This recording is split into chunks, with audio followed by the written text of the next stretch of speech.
Mark సువార్త 16వ అధ్యాయంలో చివరిలో ఉంటది. యేసయ్య పునరుత్థానుడై లేచినంక ఫస్ట్ స్త్రీలే యేసయ్యని చూడడానికి వెళ్తారు కదా! అయితే పునరుత్థానమే లేకుంటే అసలు మా విశ్వాసం వేస్ట్, మా సేవ అంతా కూడా వ్యర్థమే అని పౌలు చెప్తున్నాడు. మన క్రైస్తవులకు కూడా మన విశ్వాసానికి మనం యేసయ్యనే దేవుని కుమారుడని చెప్పడానికి ప్రధాన కారణము పునరుత్థానుడైన క్రీస్తే కదా! ఆ ఖాళీ సమాధి ఒకటి గుర్తు. అంటే ఈ సబ్జెక్ట్‌లో స్త్రీలని దేవుడు ఎట్లా ఎంచుకున్నాడు? అది యాక్సెప్టబుల్ కాదనమాట. జనరల్లీ ఆ కాలంలో స్త్రీలకున్న స్థానాన్ని బట్టి అసలు ఆహ్, స్త్రీలు యేసుప్రభు లేచిండు, తిరిగి చనిపోలేదని చెప్పడానికి టెస్టిమనీ ఇస్తారు కదా! అక్కడ. ఆ టెస్టిమనీ అక్కడ యాక్సెప్టబుల్ కాదు. అక్కడ ఉన్న లా ప్రకారము స్త్రీలు సాక్ష్యం చెప్పడం యాక్సెప్టబుల్ కాదు. ఎవరన్నా పురుషుడే చెప్పాలి. అది ఇద్దరు పురుషులు కలిసి ఒక సాక్ష్యం చెప్తే దాన్ని వాలిడ్‌గా తీసుకుంటారు. అప్పుడు రైట్స్ తక్కువుండే ఆడోళ్ళకు అసలు. కాబట్టి ఆ టైంలో గూడా దేవుని ఎంత క్లియర్‌గా వాక్యం రికార్డ్ చేసిందంటే, యేసయ్య పునరుత్థానుడైనంక స్త్రీలే పోయి చూస్తారు. వాళ్ళు టెస్టిఫై చేస్తారు. సో, ఎక్కువ మంది యేసుప్రభుని బైబిల్‌ని క్రిటిసైజ్ చేసేటోళ్ళందరూ గూడా ఇక్కడ ఫెయిల్ అయితారన్నమాట. ఒకవేళ అదే యేసుప్రభు శిష్యులు వాళ్ళే ఒకవేళ ఆలోచించి, వాళ్ళే ప్లాన్ జేసి ఒకవేళ బైబిల్‌ని రాసిండ్రనుకోండి ఒకవేళ. రాస్తే అక్కడ నాలెడ్జ్ తెలిసిన ఎవ్వడైనా గూడా స్త్రీలు ముందు జూసినట్టు రాయరనమాట. సో, ఉన్నదున్నట్టు రాసిందనడానికి అదొక ప్రూఫ్ మనకు. అక్కడ ఒక ఇంట్రెస్టింగ్‌గా ఇద్దరు క్యారెక్టర్స్ ఉన్నారు. వాళ్ళ గురించి మనం చదువుదాము. ముఖ్యంగా 16 అంటే చివరి అధ్యాయం మార్కు సువార్తలో, తర్వాత లూకా సువార్త మొదటి అధ్యాయంలో గూడా ఉంటారు. విశ్రాంతి దినము గడిచిపోగానే మగ్దలేనే మరియయు, యాకోబు తల్లి అయిన మరియయు, సలోమియు వచ్చి ఆయనకు పుయ్యవలెనని సుగంధ ద్రవ్యములు కొనిరి అని రాస్తున్నారు ఇక్కడ. మగ్దలేనే మరియ అనంక యాకోబు తల్లి అయిన మరియ అంటే యేసయ్య తర్వాత పుట్టిన వాళ్ళలో యాకోబు ఉంటాడని. ఇప్పుడు మన బైబిల్‌లో యాకోబు పత్రిక రాసింది కూడా యేసయ్య సొంత తమ్ముడు. అంటే యేసయ్య తర్వాత పుట్టినోళ్ళు. యూదా గూడా. అయితే యేసు మరియ ఉన్నది. తర్వాత మగ్దలేనే మరియ ఇద్దరు ఉన్నారు. ఇంకొక స్త్రీ ఉన్నది సలోమి అని. ఇక్కడ మరియలు ఇద్దరు మరియలు యేసయ్య మొదటిసారి భూమి మీదకొచ్చినప్పుడు, యేసయ్య ఈ భూమిలో జన్మిస్తుండన్నప్పుడు ఒక మరియను ఏర్పరచుకున్నాడు. ఆమెను ఏమన్నాడంటే దయాప్రాప్తురాలని నీకు శుభం అని. ఎందుకంటే సర్వోన్నతుడు నిత్య రాజ్యానికి వారసత్వం తెచ్చి ఆయన నీ గర్భం నుండి వస్తాడు అని అన్నప్పుడు ఆమె డౌట్ ఏం క్రియేట్ చేస్తదంటే, ఎట్లా వీలైతది? వీలు కాదు కదా! నేను ఏ పురుషుని ఎరుగను ఆమె అన్నప్పుడు దేవుడు చెప్తున్నాడు. పరిశుద్ధాత్మ వలన నువ్వు గర్భవతి అయితావు. ఆమె ఎంత పర్ఫెక్ట్‌గా ఒబే అయితదంటే అది లైఫ్ లాంగ్ కంటిన్యూ చేస్తది. చేసినంక యేసయ్య చనిపోతాడు. చనిపోయినంక మళ్ళా యేసయ్య తిరిగి లేచినంక మళ్ళా ప్రత్యక్షం అయినప్పుడు, మళ్ళా ఇంకొక మరియకు ప్రత్యక్షమైతాడు ఫస్ట్. అది మనకు మార్కు సువార్తలో కనిపిస్తది. మగ్దలేనే మరియ వస్తది. మగ్దలేనే మరియ ఎవరు అంటే అక్కడ దీంట్లో రాసుంటది చూడు. లూకాసు మార్కు సువార్తలోనే ఉన్నది. 16వ అధ్యాయం 9వ వచనం. ఆదివారము తెల్లవారినప్పుడు యేసు లేచి తాను 7 దయ్యములను వెళ్ళగొట్టిన మగ్దలేనే మరియ మొదట కనబడెను అన్నట్టు. ఫస్ట్ కనిపించింది ఎవరికంటే యేసయ్య పునరుత్థానుడైనంక దీన్నే మళ్ళా యోహాను సువార్తలో కూడా రికార్డ్ చేసిండు. 7 దయ్యాలు పట్టుంటది. ఆమెకు 7 దయ్యాలు ఎల్లగొట్టుంటాడు. మగ్దలేనే అనే ప్లేస్‌కు చెందిన మరియ పునరుత్థానుడైనంక యేసయ్య ఫస్ట్ ఆమెకు కనబడాలని చేసుకుంటాడు దేవుడు. ఆమె క్యారెక్టర్ ఎట్లున్నదంటే ఆమెకు 7 దయ్యాలు పట్టినాయంట. ఒకటే సేమ్ దయ్యం కాదనమాట. 7 రకాల దయ్యాలు ఆమెకు పట్టినాయి. వాటిని ఎల్లగొట్టినంక ఆమె యేసయ్యను ఫాలో అయితది. ఆమెకు మొదట కనిపించిండు యేసయ్య అని బైబిల్‌లో రికార్డ్ చేసింది. శిష్యులున్నారు. తల్లి అయిన మరియ ఉన్నది. వీళ్ళందరూ కలిసే పోతారు. గానీ యేసయ్య ఫస్ట్ అపియర్ అయినప్పుడు ఆమెకే కనిపిస్తది. దాన్ని డీటెయిల్‌గా మనకు యోహాను సువార్తలో రాసుంటది. యోహాను సువార్తలో గూడా చివరి అధ్యాయంలో 20వ అధ్యాయం ఉంటుంది. 20 అధ్యాయం కూడా ఓపెనింగ్. ఆదివారం ఇంకనూ చీకటిగా ఉన్నప్పుడు మగ్దలేని మరియు పెందలకాడ సమాధి వద్దకు వచ్చి సమాధి మీద ఉండిన రాయి తీయబట్టి అదంతా వచ్చినాక, అయితే ఇక్కడ 11 వచనంలో చూడండి. అయితే మరియ సమాధి బయట నిలిచి ఏడ్చుచుండెను. ఆమె ఏడ్చుచు సమాధిలో వంగి చూడగా తెల్లని వస్త్రము ధరించిన ఇద్దరు దేవదూతలు యేసు దేహం ఉంచబడిన స్థలంలో తలవైపు ఒకడును కాళ్ళ వైపు ఒకడును కూర్చుండి ఉండెను. ఆమె చూసినప్పుడు అనబడ్డాయి అన్నమాట. ఇది ఆమె యోసేపుకి చెప్తే యోసేపు రాసిండు, యోహానుకు చెప్తే యోహాను రాసిండు ఈ సువార్తలు, అది మెన్షన్ చేసిండు అనమాట. ఏడ్చుకుంటే ఆమె ఒక్కతే ఆడ ఉన్నదనమాట. ఫస్ట్ స్త్రీలు ముగ్గురు కలిసి పోతారు. పోతే అది సమాధి తెరవబడి ఉంటది. తెరవబడ్డాక బయటకు వస్తది. ఆమె మాత్రం ఒక్కతే కూర్చొని ఏడుస్తా ఉంటది. లోపల మళ్ళొకసారి చూద్దామని చూస్తది. చూస్తే అక్కడ తలకాడ ఒకరు, కాళ్ళ కాడ ఇద్దరు దేవదూతలు కూర్చొని ఉంటారు. ఫస్ట్ రాయి దొర్లించినప్పుడు ఒక దేవదూతనే పరిచయం అవుతాడు వాళ్ళు. తెల్లని వస్త్రం ధరించిన ఒక పరుచువాని లాగున్న ఒక దేవదూత కలుస్తారు. మరియకు ప్రత్యక్షమై ఏం చెప్తుందంటే, అమ్మా ఎందుకు ఏడుస్తున్నావని ఆమెను అడగగా, ఆమె నా ప్రభువుని ఎవరో ఎత్తుకొని పోయేది, ఆయన ఎక్కడ ఉంచిరో నాకు తెలియజేయని చెప్పాను. ఆమె ఈ మాట చెప్పి వెనుక తట్టు తిరిగి యేసు నిలిచి ఉండ చూశాను గాని ఆయన యేసు అని గుర్తుపట్టలేదు. బైబిల్లో ఎంత బాగా రికార్డ్ చేసి, ఆమెకు 7 దయ్యాలు పడితే వెళ్ళగొట్టినాక యేసయ్యని మర్చిపోయే ఛాన్సే ఉండదు. అటువంటిది ఆమె యేసయ్యని గుర్తుపట్టే పరిస్థితిలో లేదు. ఆమె ఫోకస్ అంతా కూడా అక్కడ సమాధిలో యేసయ్య ఉన్నాడు. ఆమె సుగంధ ద్రవ్యాలు పూయాలి. అక్కడ యేసయ్యని ట్రీట్ చేయాలంట. పునరుత్థానుడు అయిన యేసయ్య లేడు కదా అక్కడ అనే ఐడియా ఇంకా వాళ్ళకి స్ట్రైక్ కాదనమాట. ఆ టైంలో యేసయ్య ఆమెకు పరిచయం అయింది. అక్కడ వచ్చినప్పుడు ఆయన తోటమాలి అనుకుంటారు అన్నమాట. ఆమె ఫోకస్ యేసయ్య మీద ఎంత ఉంటది అంటే, ఫిజికల్‌గా ఆ శరీరం అక్కడ ఉంటది కదా అని చూస్తది. చూస్తే లేదు, తలకాడ అక్కడంతా దేవదూతలు ఉన్నట్టు చూస్తది. ఆయన లేచిండు, తిరిగి లేచిండు అని చెప్పినప్పుడు ఆమె బయటకొస్తది, వచ్చి ఎవరో ఎత్తుకపోయిండ్రు అని అంటుంటది. అప్పుడు యేసయ్య స్వరం గుర్తుపడతది ఆమె. అక్కడ ఎంత బ్యూటిఫుల్‌గా రికార్డ్ చేసింటే, యేసు ఆమెను చూసి మరియా అని పిలిచాను. ఆమె ఆయన వైపు తిరిగి ఆయనను హెబ్రీ భాషలో రబ్బూని అని పిలిచాను. ఆ మాటకు బోధకుడు అని అర్థము. యేసు ఆమెతో అప్పుడు యేసయ్య ఆమెతో అంటాడు, నేను ఇంకా తండ్రి యొద్దకు పోలే కాబట్టి నన్ను ముట్టుకోకు అని అంటాడు. పునరుత్థానుడు అయితాడు గాని పరలోకంలో పోయి దేవుని సన్నిధిలో ఆయన రక్తమును పాత్ర దేవుని సమర్పించిన తర్వాత మళ్ళా యేసయ్య భూమి మీదకి వచ్చినాక శిష్యులతోటి కలిసి భోజనం చేస్తాడు. వాళ్ళతోటి ఫిష్ తింటాడు. వాళ్ళ వెంబడి ఎమ్మాయి మార్గంలో నడుచుకుంటూ పోతాడు. ఆయన చేతులకు చూపిస్తాడు మార్క్స్ తోమాకు. కానీ పునరుత్థానుడు అయినాక యేసయ్య నన్ను ఎవరు టచ్ చేయవద్దు అనేసి ఆమెకు చెప్తా ఉంటా. దగ్గరకు వస్తుంది కానీ నువ్వు నన్ను ఇప్పుడే ముట్టుకోకు, ఇంకా నేను తండ్రి వద్దకు పోయి వచ్చినాక అప్పుడు కలుస్తా, పోయి శిష్యులకు చెప్పు అని మరియతో చెప్పు. ఆమె దగ్గర ఉన్న 7 దయ్యాల గురించి మనం ఫోకస్ చేద్దాం. దేవుడు ఖచ్చితంగా దేవుని ప్రణాళికలో ఈమెకే ఫస్ట్ కలవాలని డిసైడ్ చేసుకుంది దేవుడు. సొంత తల్లి అయిన మరియ కూడా వచ్చిపోయింది కానీ ఆమెకు ఆపర్చునిటీ లేదు. ఇంకొక మగ్దలేనే మరి ఆమెకు దయ్యాలు పట్టింది ఆమె. అటువంటి ఆమెకు యేసయ్య పరిచయం అని చెప్పి, ఆయన వాయిస్ వినంగానే ఆమె ఎప్పుడు రబ్బూని అని ఆమె ఏ విధంగా అడ్రస్ చేస్తుందో అదే చేసి, ఆ 7 దయ్యాల గురించి మనం ఫోకస్ చేద్దాం. దేవుడు ఎట్లా చూస్ చేసుకున్నాడు, ఒక పవిత్రురాలైన కన్యక మరియను ఎట్లా చూస్ చేసుకున్న దయాప్రాప్తురాలు నీ గర్భం నుండి ఆ మరియతోటి మాట్లాడినప్పుడు చెప్తారు చూడండి. ఆ దేవదూత గబ్రియల్ దూత ఏమంటంటే,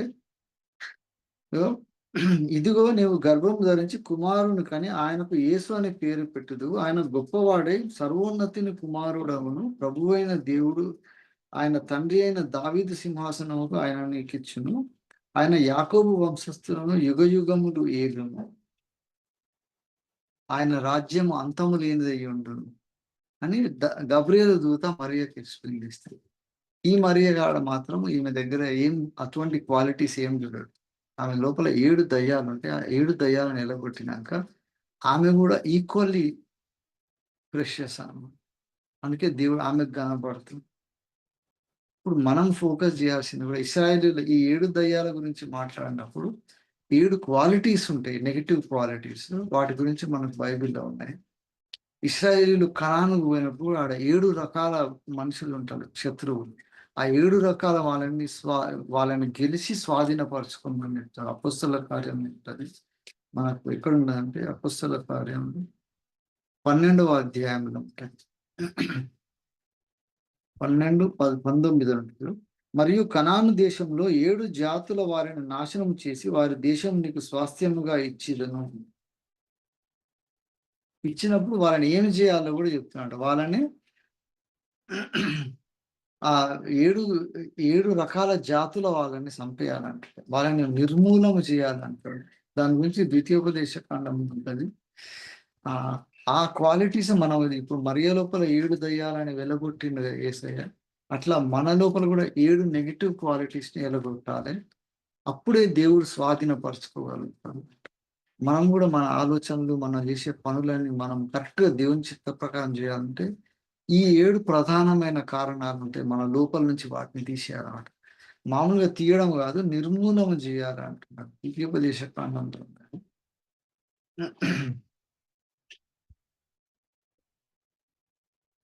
ద్వితీయోపదేశ కాండం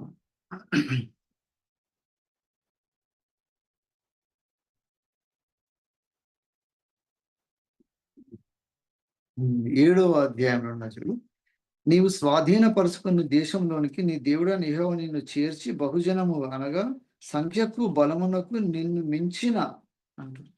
సంఖ్య పరంగా చూసినా బలం చూసినా నీకంటే బలస్తులైన వాళ్ళని నేను మించిన హిత్తీయులు, గిర్గాషీయులు, అమోరీయులు, కనానీయులు, పెరిజ్జీయులు, హివ్వీయులు, యెబూసీయులను 7 జనములను నీ ఎదుట నుండి వెళ్ళగొట్టిన తర్వాత నీ దేవుడైన యెహోవా వారిని నీకు అప్పగించినప్పుడు ఏం చేయాలో చెప్తున్నారు చూడు. నీవు వారిని హతము చేయవలను, వారిని నిర్మూలము చేయవలను, వారితో నిబంధన చేసుకొనకూడదు, వారిని కరుణింపకూడదు, నీవు వారితో వియ్యమందకూడదు, వారి కుమార్తె నీకు వారి కుమారునికి నీ కుమార్తె నీయకూడదు, నీ కుమారునికి వాని కుమార్తెను పుచ్చుకొనకూడదు. నన్ను అనుసరింపకుండా ఇతర దేవతలను పూజించినట్టు నీ కుమారుని మళ్లింతురు. అందును బట్టి యెహోవా కోపాగ్ని నీ మీద రగులుకుంది. ఈ మొత్తం ఈ 7వ అధ్యాయంలో బిగినింగ్ నుంచి ఉంటది. ఏమంటుందంటే లాస్ట్‌కు 11వ వచనం. కాబట్టి నేను నీకు ఆజ్ఞాపించు ధర్మము అనగా విధులను, ఆహ్, కట్టడలను మీరు అనుసరించి నడుచుకొనవలెను. ఆ 7 జాతుల వాళ్ళని కంప్లీట్‌గా నిర్మూలన చేయాలంట. ఆ 7 జాతులు ఈ మరియ లోపల ఉన్న 7 దయ్యాలను యేసయ్య ఎలగొట్టినట్టు మరియ ఏ విధంగా పవిత్రురాలైందో అట్లా మన లోపల కూడా 7 భయంకరమైన క్వాలిటీస్ ఉంటాయి. అవి మనం లోపల నుంచి వెలగొట్టేసినప్పుడు పునరుత్థానుడైన యేసు పునరుత్థాన బలము, పునరుత్థాన శక్తి మనము ప్రదర్శించగలుగుతాం. మనం చూడగలుగుతాం. We can see the resurrected power of Christ when we get rid of these 7 qualities which are like demons అన్నమాట. ఆ 7 ఏమున్నాయంటే మనకు సామెతల గ్రంథంలో రాసున్నాయి. తర్వాత యేసయ్య కూడా డైరెక్ట్ గా చెప్తాడు. మన హృదయం నుంచి వచ్చేవే మనల్ని అపవిత్రం చేస్తాయి కదా అని. ఒకసారి సామెతల గ్రంథంలో చూద్దాము. ఆ 7 క్వాలిటీస్ 6వ అధ్యాయంలో ఉన్నది. యెహోవాకు అసహ్యమైనవి 6 కలవు, 7 ఆయనకు హేయులు అన్నాడు. హేయములు అవేవనగా అహంకార దృష్టి, కలలాడు నాలుక, నిరపరాధులను చంపు చేతులు, దుర్యాలోచనలు యోచించు హృదయము, కీడు చేయుటకు త్వరపడి పరిగెత్తు పాదములు, లేని వాటిని పలుకు అబద్ధ సాక్షి, అన్నదమ్ములలో జగడములు పుట్టించేవాడు. ఈ 7 క్వాలిటీస్ దేవునికి ఇష్టం లేదంటున్నాడు. హేయములు అంటున్నాడు. సేమ్ అవే 7 క్వాలిటీస్ మళ్ళీ యేసయ్య మాట్లాడినప్పుడు చెప్తాడు. మత్తయి సువార్త 16వ అధ్యాయం ఉన్నది. నోట నుండి బయటికి వచ్చినది హృదయములో నుండి వచ్చును. ఇవే మనిషిని అపవిత్రపరచునని మీరు గ్రహింపరా? దురాలోచనలు, నరహత్యలు, వ్యభిచారములు, వేశ్యాగమనములు, దొంగతనము, అబద్ధ సాక్ష్యములు, దేవదూషణలు హృదయంలో నుండియే వచ్చును. ఇవే మనిషిని అపవిత్రపరచును అంటున్నాడు. కాబట్టి యేసయ్య రిజరెక్ట్ అయినాక యేసయ్య నిత్య రాజ్యం పోవడానికి రెడీ అయిపోతారు అనమాట. తర్వాత మనల్ని యేసయ్య దేహం మీద చూసిన యేసయ్య వేరే, ఇప్పుడు మనల్ని ఎదురయ్యే దేవుడు వేరే. ఇప్పుడు నిత్య నివాసంలో ఉండడానికి కెపాసిటీ ఉంటదనమాట. ఆ నిత్య జీవం ఇచ్చే ఆ యేసయ్య మహిమ దేహంతోటి పరిచయం అయినప్పుడు ఫస్ట్ మరియకు కనిపించినాక ఆమెతోటి మాట్లాడుతున్నాను. ఇంకా నేను తండ్రి యొద్దకు పోయి వస్తున్నాక అప్పుడు then you can be in communion with me. ఆ మరియలో చూసిన ఆ 7 క్వాలిటీస్, ఆ మరియ నుంచి వెళ్ళగొట్టిన 7 దయ్యాలు, మన హృదయాల లోపల ఉన్న ఈ 7 నెగెటివ్ క్యారెక్టర్స్ వీటన్నిటిని మనం కూడా తీసేయాలి. ఇశ్రాయేలీయులు కనానుకు పోయి కనాను స్వాధీనపరచుకోవాలన్నప్పుడు అక్కడ కూడా 7 రకాల శత్రువులు ఉంటారు. వాళ్ళకి ఇశ్రాయేలీయుల కంటే బలవంతులు, సంఖ్యాపరంగా అయినా, బలం పరంగా అయినా వాళ్ళు ఎక్కువ ఉంటారు. కానీ వాళ్ళని జయిస్తోంది. జయించినప్పుడు వాళ్ళని మామూలుగా జయించొద్దు. వాళ్ళని నిర్మూలన చేయాలంట. అందరిని హతము చేయాలి. మన లోపల కూడా ఆ 7 క్వాలిటీస్‌ని క్లియర్‌గా రాసింది కదా! మళ్ళొకసారి చూడండి. సామెతల గ్రంథంలో ఉన్న దేవునికి హేయమైన 7 క్వాలిటీస్, మత్తయి సువార్తలో యేసయ్య చెప్పిన హృదయం నుంచి వచ్చే 7 నెగెటివ్ క్వాలిటీస్ వీటన్నిటిని మనం అబద్ధమును పలికేది ఉంటది. ఇతరుల గురించి మంచి ఆలోచించలేము. అబద్ధ సాక్ష్యం, అన్నదమ్ముల మధ్య జగడములు పుట్టించేటోళ్ళు, వేశ్యాగమనములు కలిగినోళ్ళు, నరహంతకులు. ఇప్పుడు నరహంతకులు అంటే మనకు మళ్ళా యేసయ్య డిఫైన్ చేస్తాడు. సహోదరుని మీద ద్వేషం పెంచుకున్నోడు నరహత్య చేసినట్టే అంటాడు. ఇప్పుడు మనం ఎవరిని చంపుతలేము గానీ ఎంతమంది మీద మనం ఆహ్, ద్వేషం పెంచుకుంటున్నాం. ఇవన్నీ ఈ దయ్యాలన్నిటిని మన లోపల నుంచి ఎల్లగొట్టాలన్నమాట. అప్పుడే దేవుని పునరుత్థాన బలము మనము అబ్జార్బ్ చేసినట్టే. అందుకనే మన లోపల పవిత్రత పెరుగుతాది. యేసు రక్తం మనల్ని ఎందుకు పవిత్రం చేస్తదంటే, నా పునరుత్థాన శక్తి, ఆ రక్తంలో ఉన్న శక్తి, అది యేసయ్య లోపల మనకు ఎదురైనప్పుడు యేసయ్య ఎదురైన ఆ దయ్యాలన్నీ ఎళ్ళిపోతాయి. మళ్ళా వచ్చి జమ అయి కూర్చుండకుండా ఉండడానికి మనం చేయాల్సిందేంటంటే, ప్రతి ఉదయం ప్రార్థనలో ఈ దేవునితోటి ఏకీభవిస్తాము. ఏకాంత ప్రార్థన ముఖ్యము. తర్వాత సామూహిక ప్రార్థన. ఈ 2 ఎందుకు అవసరం అంటే, ఒక్కరే మనం కూర్చున్నప్పుడు మన పరిస్థితి అంతా ఆలోచించుకొని దేవుని సన్నిధిలో ఒప్పుకోవాలి.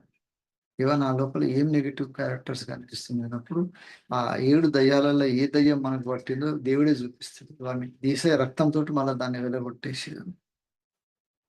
మనం అందరం కలిసి ప్రార్థన చేసినప్పుడు, మన సంఘాలల్లో, కుటుంబాలలో, ఈ దేశంలో, ఈ మొత్తం ప్రపంచంలో గూడా ఎక్కడెక్కడ దేవునికి స్వాధీనపరచుకోవడానికి ఇశ్రాయేలీయులు ఏ విధంగా పోరాడిండ్రో, మనం అందరం కలిసి ప్రార్థనలో పోరాడడానికి అవసరం ఉంటుంది. అందుకని దీనికి ముఖ్యమైన ఎలిమెంట్ ఏందంటే, దేవునితోటి కమ్యూనియన్ కలిగి ఉండాలి.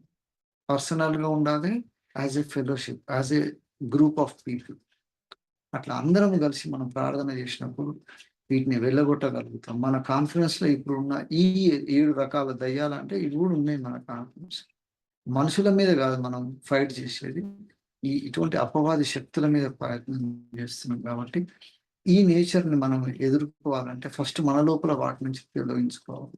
తర్వాత మనం దేవుని పక్షాన నిలబడ్డప్పుడు మనకంటే అధికులు, మనకంటే బలాఢ్యులైన వాళ్ళని మనం నాశనం చేసి కణాలను స్వాధీనపరుచుకొని సక్సెస్‌ఫుల్‌గా ఇప్పటిదాకా కూడా ఇప్పుడు మనం ఓపెన్ చేసి న్యూస్ పేపర్ తీసినా చూడండి, లేటెస్ట్ న్యూస్ ఇజ్రాయెల్‌లో చూడండి. ఇటువంటి యుద్ధం జరుగుతున్నా కూడా దేవుని పక్షాన దేవుడు ఏర్పరచుకున్న జనాంగం తప్పకుండా దేవుని పక్షాన గెలవగలుగుతారు. ఇప్పుడు మనకు లైవ్ ఎగ్జాంపుల్ కనిపిస్తున్నది. వాక్యంలో మనకు ఇశ్రాయేల్ చరిత్రలో కనిపిస్తున్నది. అబ్రహాము దగ్గర నుంచి మొదలు పెట్టుకుంటే చివరికి వచ్చినాక అపోస్తలులు చేసే గొప్ప కార్యాలలో కూడా పరిశుద్ధాత్మ శక్తి ద్వారా ఆయన ఎటువంటి పనులు చేసిండు. వీళ్ళందరూ మనలాగా మనుషులే కదా! ఇప్పుడు మనము కూడా ఈ తరంలో దేవుడు మన ద్వారా కూడా దేవుడు చేయాలనుకుంటున్నారు. సో, ఫస్ట్ మనం మన లోపల ఉన్న ఆ 7 దయ్యాలు మరియ లోపల ఎట్ల నుంచి ఎల్లగొట్టిండో, మనం కూడా దేవుని సన్నిధిలో అడుగుదాం. మన లోపల ఆ నెగటివిటీస్ ఏమేమి ఉన్నాయో అవన్నీ కూడా క్లీన్ చేసేసి ఆ రక్తం ద్వారా అన్నట్టు మన లోపల కూడా ఆ ప్యూరిటీ వస్తది. అప్పుడు రబ్బూని అని ఆమె పిలిస్తే యేసయ్య ఎట్లా జవాబు చెప్పిండో, ఆ విధంగా మనం చేసే ప్రతి ప్రార్థనకు యేసయ్య జవాబిస్తాడు. మనకు డైరెక్షన్ ఇస్తాడు. మన జీవితంలో అసలు దేర్ ఇస్ నో సారో అన్నమాట. విజయవంతమైన జీవితం. మనకొచ్చే కష్టాలు అసలు కష్టాల్లాగా అనిపియవు. మనం ఉన్న ప్రతి పరిస్థితిలో గూడా అరే! వీళ్ళెంతో వేరేగా ఉన్నది. వీళ్ళ పవరే వేరేగున్నది. ఈ పునరుత్థాన శక్తిని అనుభవించే ఆ అలవాటు మనం జేసుకున్నప్పుడు ఒక్కొక్కటి దేవుని లోపల నుంచి మనం పవిత్రులం అవుతాం. సడన్‌లీ యేసయ్య అప్పుడు కనిపిస్తాడు. కనిపించి మహిమ దేహం ఎట్లుంటదో వాళ్ళకి అర్థమైతది. వాళ్ళందరూ ప్రార్థన చేస్తుంటే యేసయ్య వాళ్ళ ముందు నుంచి ఇట్లా ఆ గది లోపలికొస్తాడు. మళ్ళీ ఎప్పుడంటే అప్పుడు వెళ్ళిపోతాడు. యేసయ్యని గుర్తుపట్టలేని పరిస్థితిలో ఆయన ఎంబడున్న శిష్యులకు ఉంటది. కానీ ఒక్కసారి ఆయన ప్రభావం చూసినాక they recognize him and they enjoy the fellowship. ఆ యేసయ్య ఏమంటుండంటే, నేను ఏ విధంగా ఆరోహణమైనానో మళ్ళా సేమ్ అట్లనే రాబోతున్నా. అట్లా వచ్చినప్పుడు నేను మనందరం తీసుకుపోయినాక నిత్య రాజ్యంలో ఏ విధమైన మహిమ దేహంతో నేనున్నానో, అట్లా మనం అందరం కలిసి ఈ ఎటర్నల్ కంపానియన్‌షిప్ అంటున్నాం. ఆ లోకమే పర్మనెంట్ అన్నమాట. ఈ లోకం అంతా టెంపరరీ. ఈ లోకంలో మనం చేసే ప్రతి ఒక్కటి కూడా దేవుని పక్షాన చేసిందంతా కూడా నిత్య రాజ్యంలో రికార్డ్ చేసుకుంటాడు. అది కాకుండా మిగతా మనం ఏమేం చేసినా కూడా అది ఈ లోకం గతించినప్పుడు అవన్నీ గతించిపోతాయి. సో, మనకున్న పేరు ప్రఖ్యాతులు మనల్ని ఎవడేమనుకుంటాడని రకరకాల లిమిటేషన్స్ తోటి మనం దేవుని కొరకు ఒకవేళ పని చేస్తలేమేమో. ఆ లిమిటేషన్స్ ఈ దయ్యాలలాగా మనల్ని 7 రకాలుగా బాధిస్తున్నాయని. వాటి నుంచి లిబరేట్ అయిన పునరుత్థాన బలంతోటి మనం ఆయన కొరకు గొప్ప కార్యాలు చేయగలుగుతాం కాబట్టి ఈ 7 అనే యూనిక్ కాంబినేషన్ ఆఫ్ ఇష్యూస్ ఉన్నాయి గదా! ఒకటి మనకు మరియ లోపల 7 దయ్యాలు జూసినాం. ఇశ్రాయేలీయులకు ఎదురైన 7 శత్రువులను జూసినాం. యేసయ్య ద్వారా పలకబడ్డట్టు 7 రకాల మన మానసిక స్థితి, మన హృదయంలో 7 రకాల కల్మషాలున్నాయి. వీటన్నిటిని మనం యేసయ్య రక్తం ద్వారా తప్ప వేరే పద్ధతి లేదు గాబట్టి, ఆ పునరుత్థాన రక్షణ శక్తితోటి మనం దేవుని పక్షాన నిలబడి మనం ప్రార్థన చేద్దాం. వాళ్ళు ఎట్లా కాంకర్ చేసిండ్రో అట్లా మనం కూడా సైతాను శక్తుల మీద కాంకర్ చేయగలుగుతాము. మన శరీరం మీద కాంకర్ చేయగలుగుతాము. మన సంఘాలలో ఉన్న పక్షాలను కూడా ఇదే ఎలిమెంట్ అన్నమాట. ఇటువంటోళ్ళు కొంతమంది కలిసి ముందుకు పోయినప్పుడు మనకంటే బలాఢ్యులని గెలవగలుగుతాము. దాని ద్వారా మహిమ కలిగేది దేవునికి అన్నమాట. వీళ్ళ శక్తి లేకుండా వీళ్ళకి గెలవగలిగింది ఎందుకంటే వీళ్ళ దేవుడు గొప్పవాడు కాబట్టి వీళ్ళు గొప్ప కార్యాలు చేశారు. అటువంటి రియలిస్టిక్ పొజిషన్‌ని మనం క్లెయిమ్ చేసుకున్నాము. యేసయ్య సన్నిధిలో మనం అడుగుదాం. ప్రార్థనల ద్వారా దేవుడు ఇస్తాడు. అప్పుడు మనం కూడా దేవుడు చేసిన గొప్ప కార్యాలు చేయగలుగుతాము. ఆయన అపోస్తలులు చేసిన కార్యాలు చేయగలుగుతాము. అంతకంటే గొప్ప కార్యాలు కూడా చివరి దినం చేయగలుగుతాం. ఎందుకంటే పరిశుద్ధాత్మ కుమ్మరింపబడిన తర్వాత సంఘం ఇంకా శక్తివంతమైంది. ఆ శక్తితోటి మనము దేవుని కొరకు గొప్ప కార్యాలు చేద్దాం. దేవుడిచ్చిన కొద్ది ఆలోచన బట్టి దేవునికి మహిమ కలుగును. Thank you pastor.